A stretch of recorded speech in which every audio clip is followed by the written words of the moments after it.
Vous pouvez les applaudir. À dépasser. Alors, est-ce que nous entend? On va essayer de parler un peu fort parce qu'on sait qu'au fond de la salle, c'est pas forcément évident. Ce matin, on va vous présenter une opération qui date maintenant de 2020. Alors, donc c'est une opération que nous avons gagnée en juin 2020. C'est une opération qui se situe sur la ZAC du Sycomore à Bussy-Saint-Georges, qui est une ZAC portée par l'aménageur EPA-Marne, EPA-France. Ok. C'est une opération maintenant qui a près de 4 ans. On essaie de pouvoir la sortir malgré tout le contexte que nous avons vécu ces dernières années avec le Covid, la guerre en Ukraine, la crise économique. Pas forcément évident, mais on y arrive. L'idée, c'est de pouvoir lancer l'opération en chantier en juin prochain. Donc on avance progressivement, mais on y va. Donc c'est une opération que nous avons gagnée en consultation au préalable avec l'EPA-Marne, avec lequel nous avons réalisé un concours de maîtrise d'œuvre qui a été remporté par l'atelier Pascal Gontier, qui doit être dans la salle. C'est un projet qui est très exemplaire pour le groupe AP Promotion parce qu'on a mis dans cette opération, ainsi accompagné par l'atelier Pascal Gontier, toute notre volonté de proposer un projet exemplaire. Nous sommes sur une opération de 73 logements collectifs, intermédiaires et individuels, donc avec des plots divers et variés, deux plots de logements collectifs dans les angles, même si on n'est pas dans le bon sens, mais 2 plots de logements intermédiaires et 7 maisons individuelles sous forme de maisons de ville avec jardin. Alors, c'est une opération, comme je le disais, qui est une opération plus qu'exemplaire, notamment pour la taille de l'opération. Nous sommes sur une opération de 73 logements à l'accession initialement. Ça a évolué un petit peu avec le contexte économique. Mais nous sommes particulièrement attentifs sur la commercialisation de l'opération et l'impact que les risques de la commercialisation peuvent avoir sur cette opération. Pourquoi? Parce qu'en fait, sur cette opération, nous sommes en performance RE 2020 moins 10%. À l'époque, en 2020, on n'était toujours pas sur cette réglementation, donc c'était déjà une ambition de base.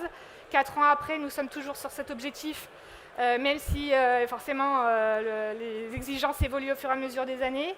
Nous sommes en matériaux biosourcés niveau 2, avec une ossature bois. Nous avons des planchers en bois, des balcons en bois autoportants et des façades également en bois. On peut voir notamment sur l'image, qui est une image de l'atelier Pascal Gontier qui a été réalisée lors du concours, justement cette structure bois extérieur pour les balcons. Nous avons l'ensemble des menuiseries qui sont en bois, des volets pliants coulissants en bois. Et grande particularité de l'opération, nous avons des refends en briques de terre crue, en remplissage apparent dans les logements. Donc ça, c'est vraiment un sujet qui nous tient à cœur puisque LP Promotion a fait une prise de participation chez Briques Techniques Concept en 2021 pour essayer d'industrialiser la filière de la brique de terre crue. Pour nous, ça sera vraiment un projet observatoire de l'intégration de la brique de terre crue en Île-de-France. On a beaucoup d'enjeux sur ce matériau avec des grandes capacités thermiques, hygrométriques, d'assainissement de la qualité de l'air, mais aussi en termes d'ambiance. Donc on est sur un sujet fort. Sur l'ensemble de l'opération, on est raccordé au réseau de chaleur de la ZAC et nous avons des pompes à chaleur pour les maisons individuelles. En matière de biodiversité, on a poussé quand même pas mal le curseur. Sur cette opération, en fait, on avait 2 labels qu'on a proposés en plus de ce qui était imposé par l'aménageur. On avait le label EFI Nature et le label intérieur, dont Janice vous développera un peu le sujet tout à l'heure. Donc nous sommes, pour pouvoir répondre à cet enjeu de biodiversité, notamment du label EFI Nature, nous sommes sur 30% de pleine terre à l'échelle de l'opération. Nous avons une grande partie des toitures qui sont végétalisées. On a un jardin potager qui sera animé par un partenaire spécialisé qui vient apporter un espace de convivialité, une sente piétonne qui sera végétalisée, un coefficient de bot-up de 0,3, là il y a une petite erreur, c'est pas 0,53 mais c'est 0,3, et tout un système de récupération des eaux pluviales qui sera mis en place sur cette opération.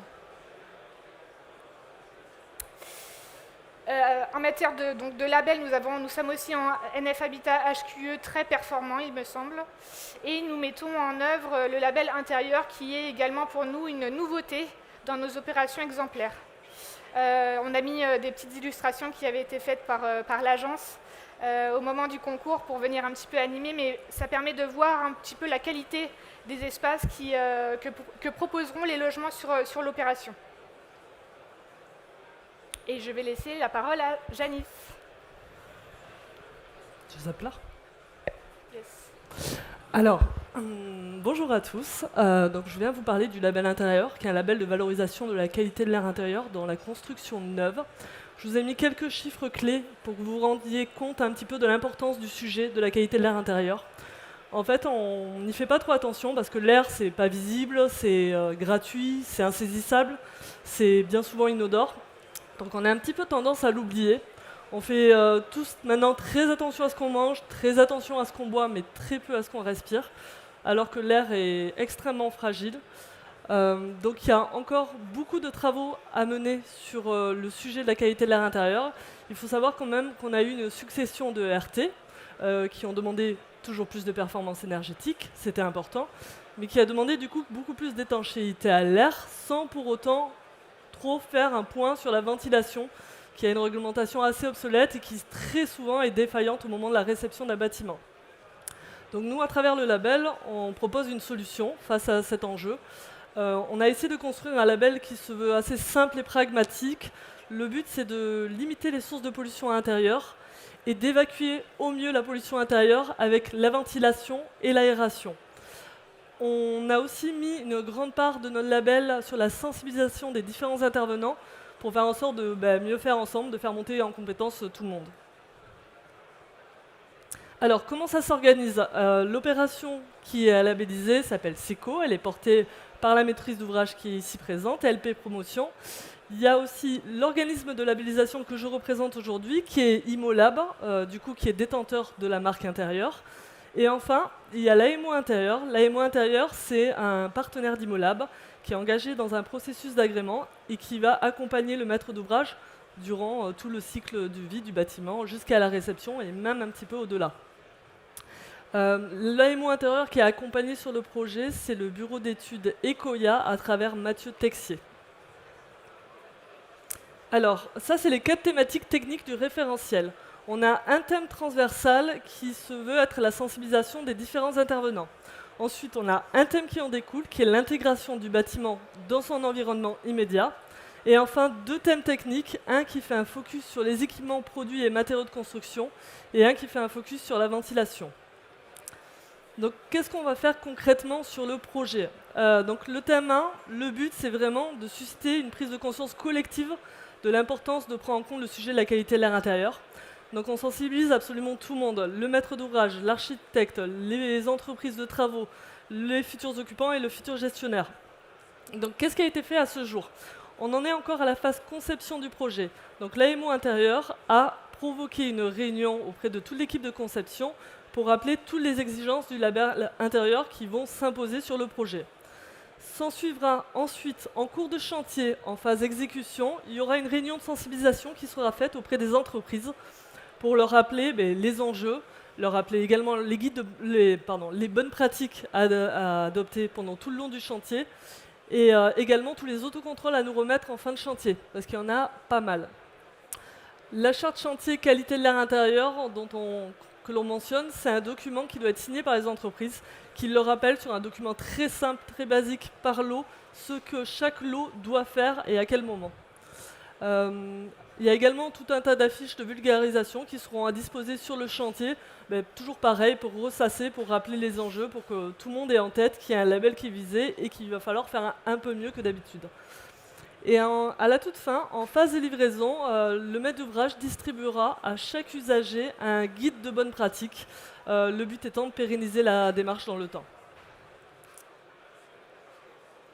Alors, le thème 2, c'est l'intégration du bâtiment dans son environnement immédiat. Le point de départ, en fait, c'est l'analyse de site. L'analyse de site, elle va consister à recenser toutes les sources de pollution du site et de son environnement immédiat pour pouvoir adapter en fonction le projet. Donc là, le projet était assez favorable pour le coup, il était assez peu contraint, il y avait peu de pollution extérieure. Pas de trafic routier intense, pas de parcelles agricoles avec épandage de pesticides, pas de sol pollué, enfin, c'était assez favorable pour le coup. Mais on a quand même pris en compte certaines dispositions par rapport aux contraintes qui pouvaient exister sur l'opération. Donc, notamment, il y a une réflexion par rapport à tout ce qui était parking. Au final, le choix s'est fait sur un parking souterrain, mais on a réfléchi du coup au positionnement des VB et des VH pour faire en sorte de les éloigner le plus possible des logements. On a fait attention également à la végétalisation du site en sélectionnant les espèces les moins allergisantes possibles. Et on a eu également une réflexion sur certains locaux à pollution spécifique, comme les locaux poubelles par exemple. Ils ont un accès qui donne directement sur l'extérieur, ça ne donne pas sur les circulations communes.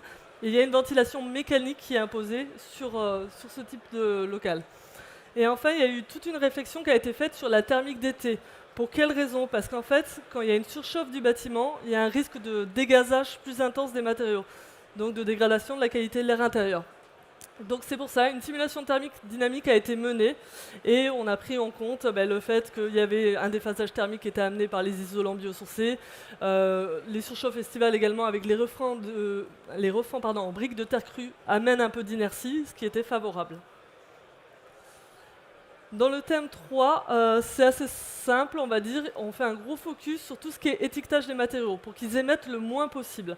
LP Promotion est allée encore plus loin que ce que nous demandions en incluant également de la peinture biosourcée qui est très peu émissive, faite à base d'algues. Dans ce thème, il y a également la mesure des polluants en toute fin de chantier qui est rendue obligatoire pour chaque opération labellisée. On mesure un peu tout type de polluants, des polluants physiques avec les particules fines, polluants biologiques avec des moisissures. Ça, c'est un vrai plus, on va dire, de notre protocole, parce que notre expérience chantier nous avait montré qu'il y avait vraiment très souvent développement de moisissures en cours de chantier. Et la pollution chimique, à travers formaldéhyde, benzène, ces deux substances cancérigènes qui sont très souvent présentes dans les logements, et les coffres totaux. Et enfin, le dernier thème fait un gros focus sur la ventilation. Donc pareil, on prévoit dès la conception que soient faits des plans CVC. Le but étant de se rendre compte du niveau d'accessibilité du réseau et de vérifier qu'il est le moins tortueux possible. Il y aura des mesures qui seront faites en fin de chantier. On impose notamment une classe sur l'étanchéité à l'air des réseaux de ventilation, une classe A. C'est pour vérifier la qualité de mise en œuvre du système de ventilation pour s'assurer qu'à la fin, il assure les bons débits, tout simplement. Et pour l'accessibilité du réseau, j'ai oublié de le préciser, ils ont fait des locaux techniques dédiés dans lesquels on pourra accéder très facilement aux caissons. Et ils ont également fait le choix de renforcer un peu l'étanchéité à l'air du bâtiment. Le but étant de faire en sorte que l'air ne s'infiltre pas par des défauts et se charge en polluant en passant à travers les parois. Et c'est pour éviter également l'effet court-circuit qui pourrait être créé par ces défauts d'étanchéité à l'air. Alors comment ça se passe le processus de labellisation? Vous l'avez sur la frise. Là on en est à mi-parcours, on en est à la phase conception. S'en suivra la phase chantier où il y aura la réunion de sensibilisation et la phase réception où il y aura une visite encore de l'AMO intérieur sur site. Il y a encore quelques sujets sur lesquels il y a des discussions pour savoir qu'est-ce qui est retenu au final comme prestation, mais voilà, ils avancent très bien et normalement, courant de l'été, l'opération devrait démarrer. On fait tout pour que l'opération puisse être lancée dans les délais. C'est tout bon. Merci. Merci à vous.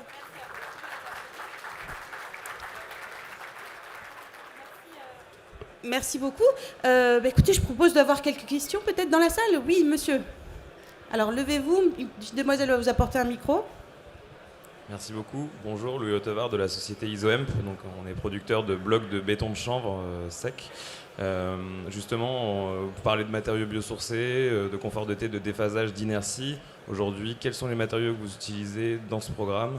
Et est-ce que le béton de chanvre a été une option que vous avez mise sur la table à un moment donné? Merci. Alors, oui. L'aménageur demandait à ce que 70% de la structure de l'opération soit en bois. Donc ça, on avait répondu, nous, sur le sujet, pas de souci. Quand on a fait le concours de maîtrise d'œuvre, l'atelier Pascal Gontier avait proposé du béton de chanvre en isolation, je crois, et a ajouté effectivement la brique de terre crue en mur refend, ce qui correspondait pour le deuxième matériau à un souhait de notre part aussi de vouloir pousser la BTC, parce qu'on a un enjeu, nous, de pousser le matériau dans son industrialisation. Ce qui a été compliqué, c'est qu'en fait, entre le moment où on gagne la consultation, nous, en juin 2020, et le moment où on réalise le concours de maîtrise d'œuvre, il y a 1 an qui s'est passé, et en fait, le Covid passe par là, le coût des matériaux augmente, et nous, on a dû faire des choix. Je sais que ça n'a pas été très bien pris par l'architecte, parce que c'est souvent le mauvais rôle du promoteur, mais si on veut que l'opération sorte, il faut bien trouver une stabilité. Donc on n'a pas pu garder le béton de chanvre en isolation, par contre, la BTC en refend a été préservée. Merci beaucoup. Peut-être une autre question, si vous voulez. Je propose aussi que les architectes se lèvent, parce que voilà, on essaye d'avoir tout le monde sur scène, mais c'est vrai que c'est compliqué. Donc voilà, madame qui travaille avec vous. Est-ce que vous avez éventuellement une autre question pour nos intervenantes? Non? Écoutez, merci beaucoup. Je propose de les applaudir encore une nouvelle fois. Merci.